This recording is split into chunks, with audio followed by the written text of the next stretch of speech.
All right, I want to do a couple videos, so we're going to break this up a little bit. For the first video, I want to talk about the current situation again, give a little bit of an update. We are now past the 8th of August, and so now we can actually see how the model holds, the model I proposed about 2 months ago. How has that held versus reality?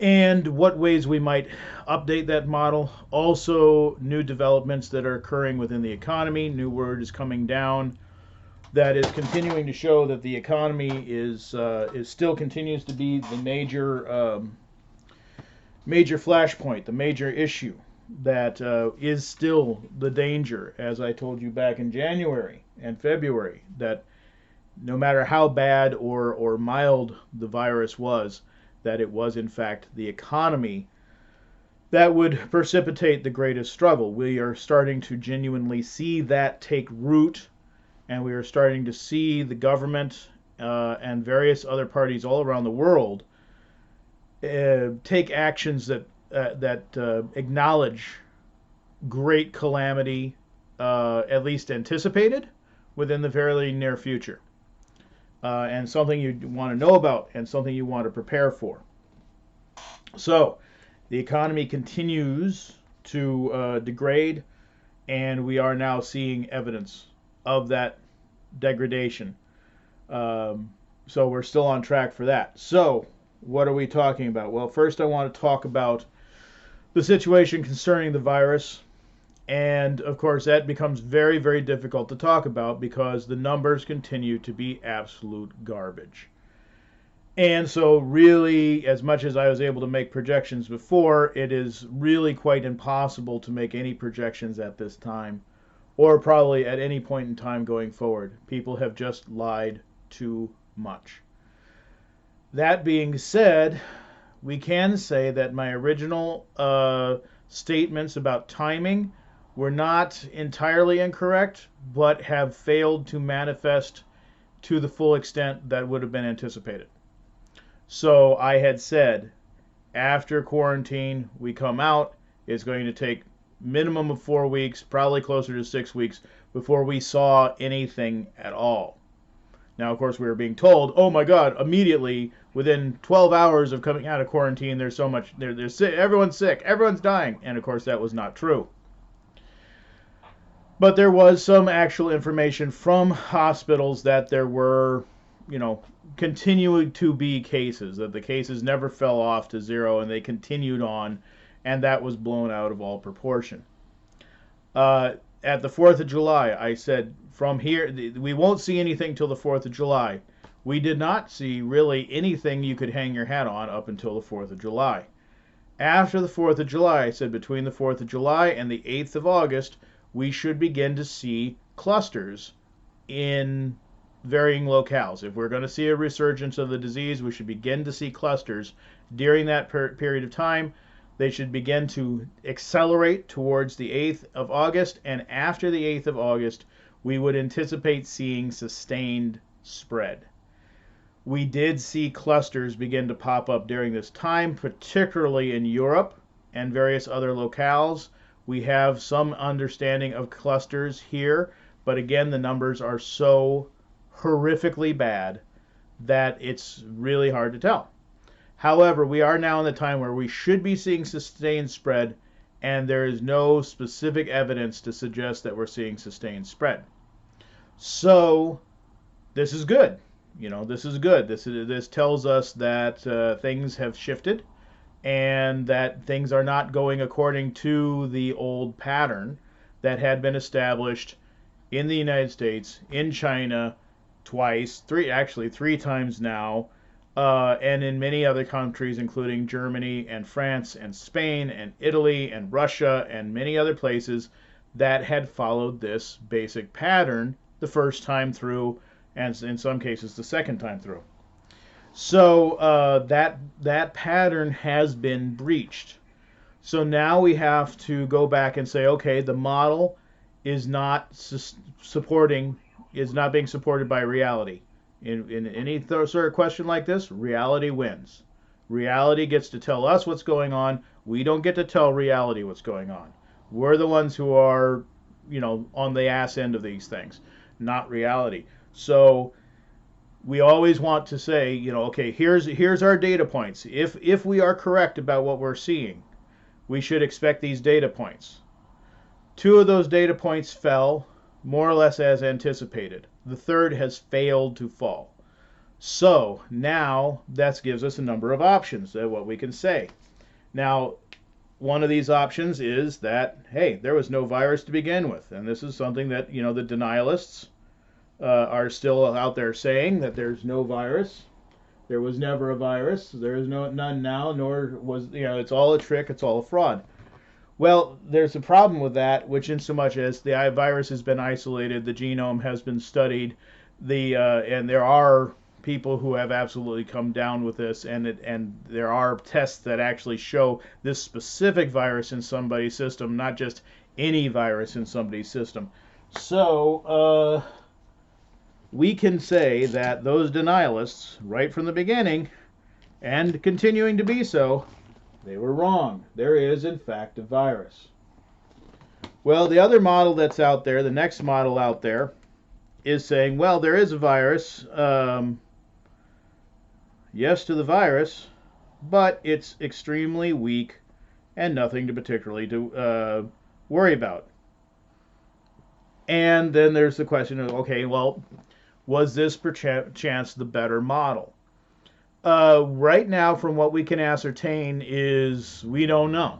Again, the assumption that this is a weak virus, the assumption that the death rate is 0.001% or 0.01% or whatever it is, has usually come out of studies that very expert people, doctors and so on, have picked apart and destroyed as being very badly structured. A lot of it is based on the idea that a lot of people in society have gotten the disease and they have not gotten sick. They've been asymptomatic. And so they have the antibodies to the disease, but they never presented with the disease. And therefore, there was a lot more people who got sick and a lot fewer people who died. There's a problem with this. The number one problem is that we have no idea how many people got sick. We have no idea how many people actually died because they've both concealed deaths in some cases and wildly inflated deaths in some other cases. So we don't even know how many people actually died of the goddamn disease. We also don't know how many people actually have antibodies to the disease because the antibody tests pretty much across the board are for any COVID type virus, which includes the common cold. And so if you've had the common cold or certain flus within the past 6 years, you're going to test positive for the COVID. So they're saying, wow, 50% of the population's already caught it and they were asymptomatic and they got over it based on a test that says, yeah, if you picked up the cold sometime in the last 6 years, you are now being said that you have had COVID. So this is not a good test. This is nothing we can draw any kind of information or data from. It's a bad test. We know that the COVID tests that they're doing are 50% accurate at best, and that there's a lot of labs who are absolutely just rubber stamping positive, so that people are testing goats and pawpaw fruit, and it's coming back positive. People are sending them in the swabs unexposed. They're just right for the test kit. They're coming back positive. This does not allow us to say, this basically says that whatever the numbers are, they're garbage numbers. We can't know how many people actually, and then this is again is like, well, if the tests are that bad, or the people performing the tests are that bad, we don't know how many people got it. We don't know how many people died from it. We actually know exactly zero. So the problem is then that leaves us with the idea is, are we in fact, yes, dealing with a virus, but it is an extremely weak virus? We have no way of knowing. We have absolutely zero way of knowing. So generally speaking, and we won't ever know because the numbers are bad. There's no way to actually establish if that is in fact the truth or not. So it probably is not so based upon its performance in many countries. That probably isn't true based on the idea that the studies were extremely poorly designed It's probably not true, but we can't say it's conclusively not true, and now the numbers are so bad, we'll never know whether it was true or not. So that's a possibility. Uh, I know a lot of people have decided to believe that, especially the people who are pro status quo, who want to believe that this is all about, overwhelming people with authoritarian aspects and so on, and we want to fight against them. That the continual cry is that here we're doing all these stupid things concerning a virus that has a lower mortality rate than even the flu does. And that could be true, but frankly, we'll never know. Um, so, you could take that position at your risk. I mean, we presumably, if there is a virus still kicking around, presumably that it is in fact still spreading, which is by no means established. We and now with the advent of a number of different therapies that are actually successful, there's very good chance that this just never becomes an issue anymore, and then we can assume that if this never becomes an issue anymore, that this may have been the truth, but we'll never be able to say for sure. Another version of things is that there was, yes, to the virus, there was a virus, and that everyone's already been exposed. So we already have herd immunity. And this is the statement that's coming out of places like Sweden, where they really didn't wear masks and they really didn't lock down on anything.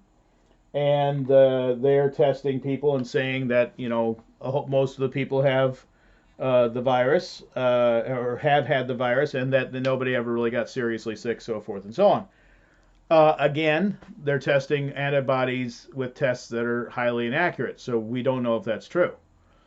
Around the world, the tests are crap. We know nothing. So this is another one where this may be true, but we simply don't know and probably won't know. The only way we'll know is if that idea is wrong. So as much as it could be weak, we could also say, hey, it's done, it's fading, it's going away. There's studies that are suggesting that now, and maybe they're right and maybe they're wrong. We'll have to wait and see. So that's another one where we simply don't know. We will probably never know whether that's the case or not. The thing of it is, too, is that there are studies that are saying that the antibodies only last for somewhere between 2 and 4 months, and they don't linger in the body. Now, there's a lot of argument about that, because some people are saying, well, that's just a natural drop-off of antibodies, and in fact, it's still plenty enough to protect you, and so there is herd immunity. Part of the reasons they're fighting for that is that the authoritarians want their vaccine, and now there is a vaccine coming out of Russia, and at least 20 countries have ordered vaccine, and they want their vaccine. The problem is, of course, if you only have antibodies last for 2 months, the vaccine is essentially useless. It's like trying to make a vaccine for the common cold. So and in fact, actually, it may be even more dangerous, as there's evidence that the second exposure lethality is that when your antibodies actually drop and then you catch it again, that's when you get the cytokine storm that completely puts you on your ass. So it may well be that you take the vaccine and 2 or 4 months later you get sick and it's a much worse illness than anything we'd seen before, and you potentially go down a lot harder than people might be able to take care of. So we'll have to wait and see. We'll have to watch what people do when they take the vaccine. For myself, I ain't taking any vaccine. Period. End of story. An untested vaccine. Remember the Gulf War syndrome came from untested vaccine exposure of troops, and all that went with that. So if you don't know what that was, is that people got autoimmune disease and they suffered for the rest of their lives, which were unfortunate and rather short, because they were running unannounced, unagreed upon. They're paying the military to put soldiers through vaccine exposure, untested vaccine exposure, and it caused autoimmune disease. So, and this is certainly not the only case of that, but it was perhaps a more dramatic case of that. And I believe they've even admitted to it now, so I believe that's on the official record. So that's not just research people saying that anymore. So Another possible option here, of course, is yes, virus, but that it's weak in summer. This is another possibility that's out there. Certainly there's a lot of support for that. A lot of studies have shown that vitamin D is one of the most strong, consistent determining factors about who gets very, very sick from this virus and who does not. And that vitamin D in substantial quantities actually stops the disease process, so that people who have a blood level of vitamin D above a certain threshold just never really get sick. So we do have good reason to believe that if people are out in the sun, getting sun in the summer, that this could be, in fact, a possibility. That this could be the case, or this could be a case. This could be relevant in some cases. This is one that's worthy of consideration. So we'll put a little green check mark there. Perhaps. I mean, this is, again, it's perhaps, maybe a question mark with it, but because we don't really know that that's true or not. But there's evidence to support it, and that would be one that matches the model that we're seeing, where, yeah, it's still around, yeah, we're still seeing it, but it's just not taking root the way that it had been. So that is one to definitely consider. What else do we have kicking around out there? We have the authoritarian position that says, yes, there's a virus, and that it's bad, and that we need more lockdowns, more social distancing, and more lockdowns, and everything, and mail-in voting, and all the stuff that gives them what they need. Well, is there any evidence to support this? Well, as I said, if this had been true, we should be seeing sustained spread right now. We should be seeing places locking back down because of hospitals beginning to fill up and overwhelm right across the country, and we're not really seeing that. Now, this one also has to be given a question mark, because it could be that if the whole idea that it's weak in summer is the case, well, maybe this comes back. So, probably not, but it could be. But if number 5 is the case, then it is on the back of number 4, that it's weak in the summer. Other than that, we're not seeing that it's bad and we all need to go back into lockdown and so on. That is not being supported by fact. We'll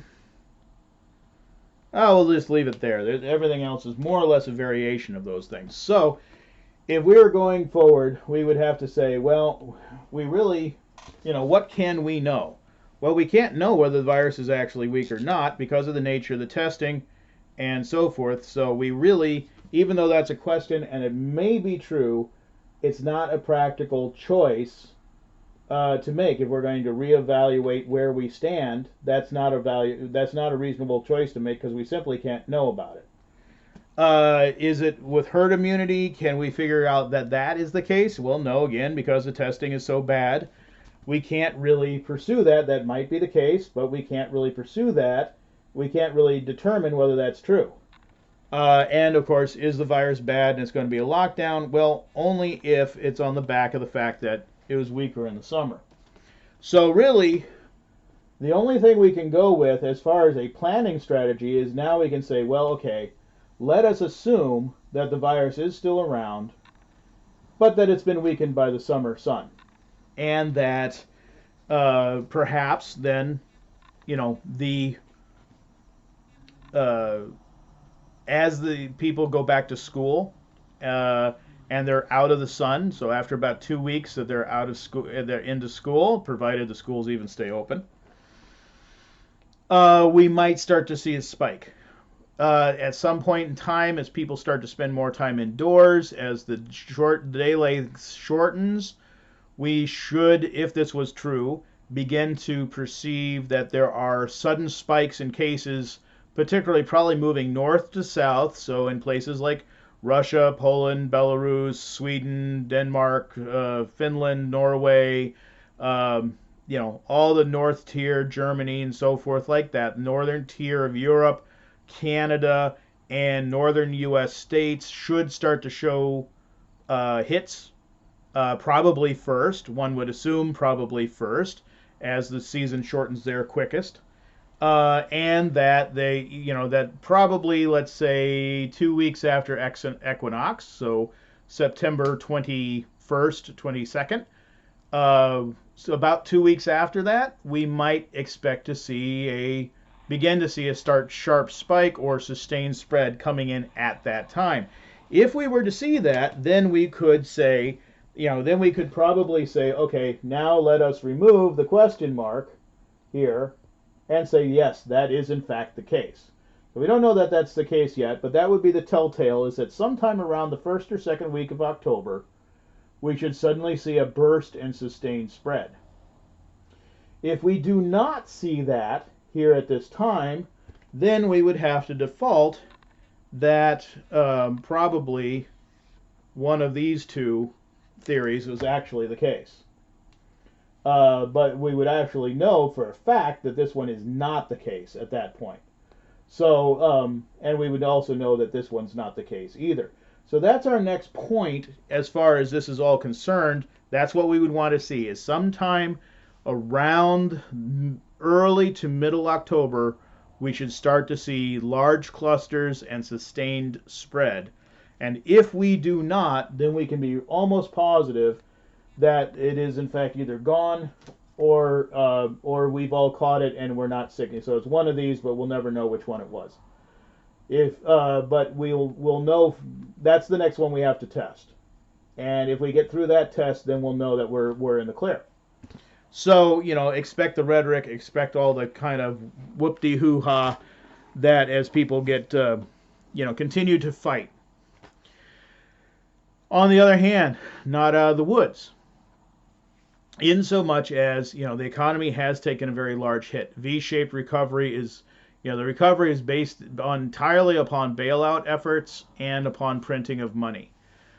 The second bailout has more or less failed, and so even though you're getting some tax relief, and even though you're still getting extra unemployment if you qualify for unemployment, that's all fine and dandy, but that is not good enough to sustain through a hyperinflationary period. And like I said, we're going into a hyperinflationary period because of the economic impacts of what was caused by this whole debacle.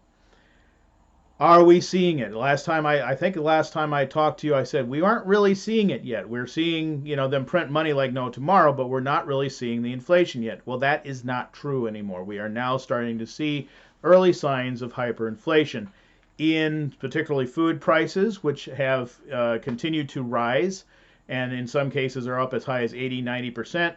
Some are up 20, 30, 40%. You probably have seen these. Of course, there are certain areas on the shelves in the market are just bare and they're not coming back anytime soon. So there is considerable damage and food inflation prices, but more specifically and more telling is we're seeing inflation in the prices of gold and silver.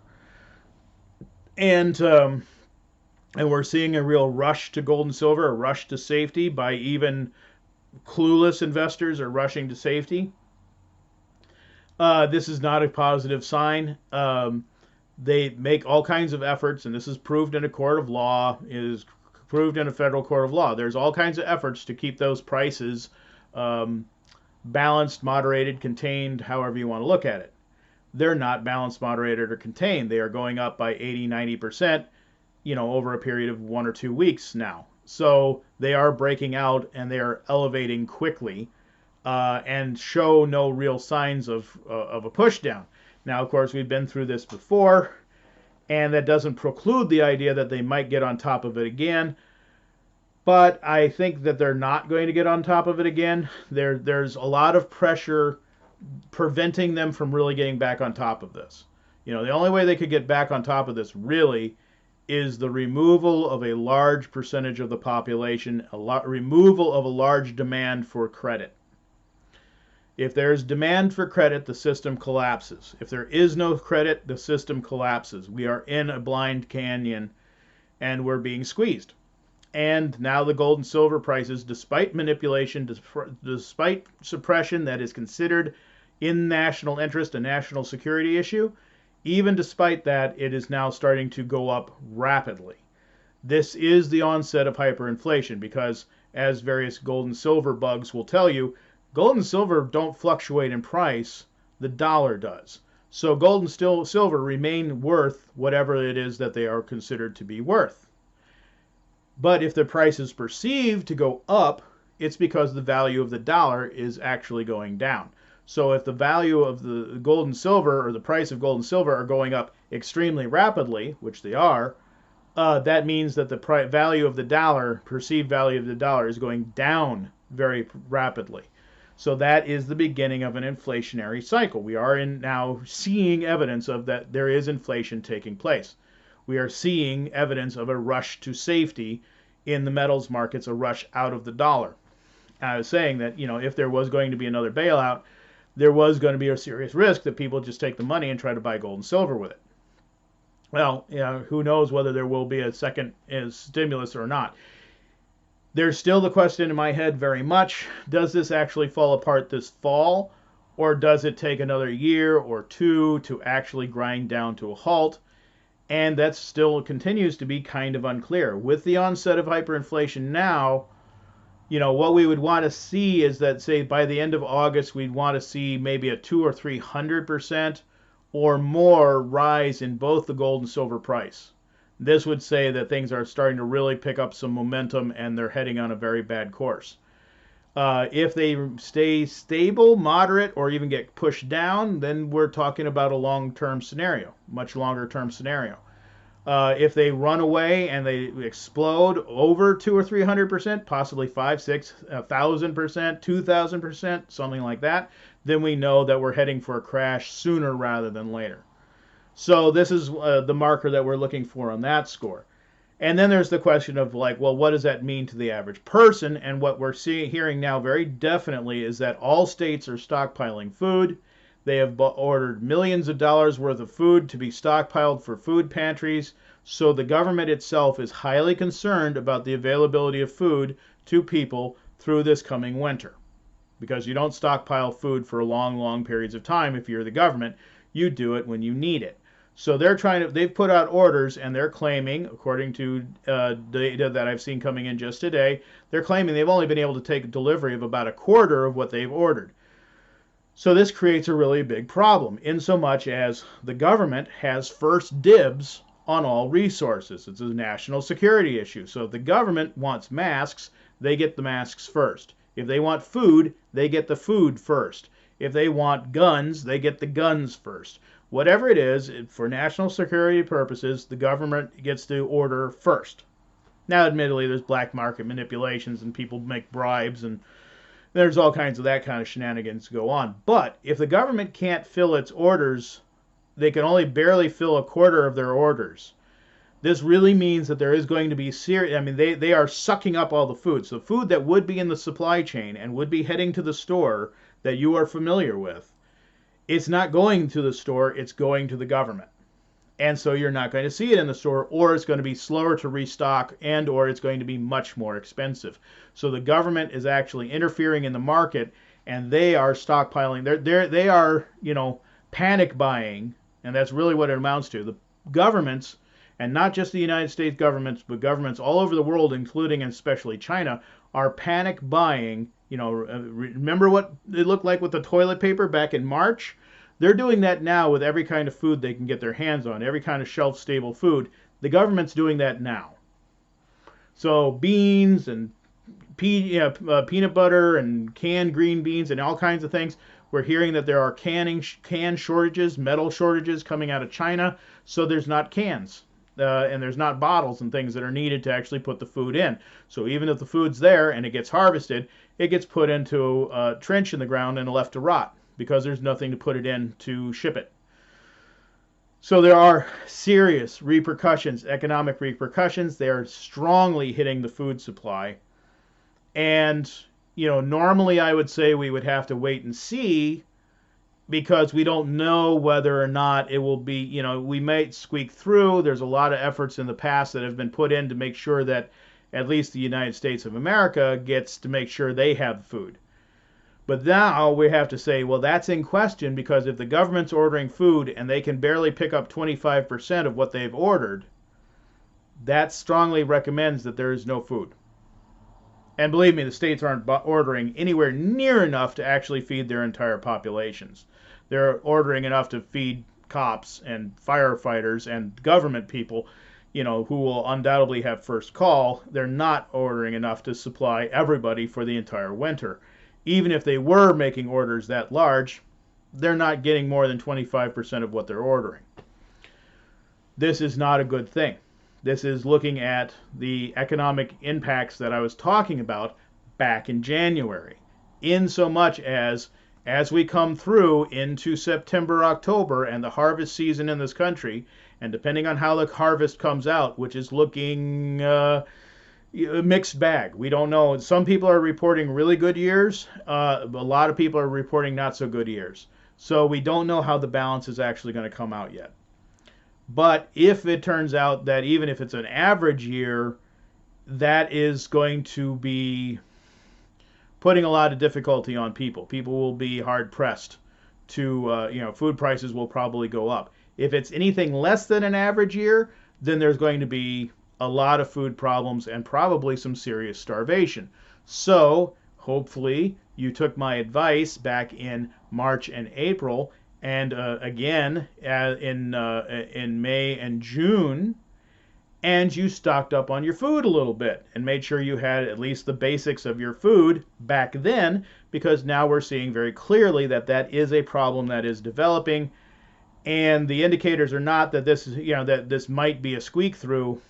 I suppose we could speculate that it might still be a squeak through, but it doesn't look like it's going to be. The government is prepping for it as if it was not going to be a squeak through, as if it's going to be a calamity, and they can't even fill their own orders.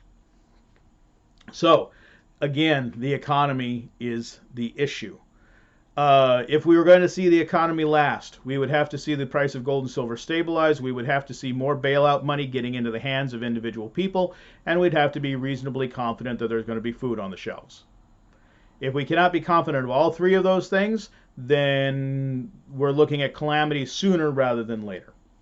So we'll call it good there. I'm going to do some updates on other more shamanic sort of subject matter, but I just wanted to kind of knock down some of these things, look at how the model was shaping up and where we stand, so that if you if you've been following this, if you're still aware that there is trouble, and of course we also have social unrest absolutely coming. Today, somebody on the ground shot at military helicopters who were associated with the president, and a crewman was injured. So we are seeing people actually taking pop shots at the military now. We are seeing a continued escalation in social unrest and violence. We are seeing more and more promises of revolution and violence, no matter how the election comes out. So no matter who gets elected, no matter how it comes out, there are more and more promises of outright war and retribution and revenge and stuff. So that's also going to play into this. So the collapse continues, and with or without the virus, the collapse continues. And yes, now we are talking about, substantial suffering and mortality to individual people, and very much an upheaval of the lives that we have known previously. So we'll keep watch. We'll keep watch on the price of gold and silver through the end of the month. We will keep watch over the next month and a half to 2 months to see if there's suddenly a spike in cases, especially in the northern tier, especially in Canada and Russia. And then that should help to clue us in about what model is in fact the right model to be considering for this particular phenomena. Whether it is in fact, hey, the virus is over, or no, it's just weak during the summer. And of course, we'll have to also watch the vaccines. And as people start to take the vaccines, we're going to have to see whether or not they have serious complications, or if they all start dropping dead 2 or 3 months after taking the vaccine. So, I won't be at the front of that line. And you'll have to make your own choice. Personally, vitamin D, vitamin C, various things like that, the things I was telling you about back in January and February, which have all proven out to be useful, even though I was censored because I'm not allowed to have opinion on that, they all have turned out to be supported by science and very helpful to people. So, make sure you have some of that stuff on hand and make sure you're squared away. So in case it does come back, you're protected. You don't have to worry about it. As far as masks go, I would say that humans are the far greater risk than the virus. So when you are considering about what you're going to do, consider the human reaction to what you're doing more than you consider what the virus's reaction to what you're doing is going to be. Because mobs of people, as we have seen, can be murderously violent. Frightened people can be murderously violent. Um, take that into account. Mobs are more dangerous than the virus is. So take that into account as you move forward.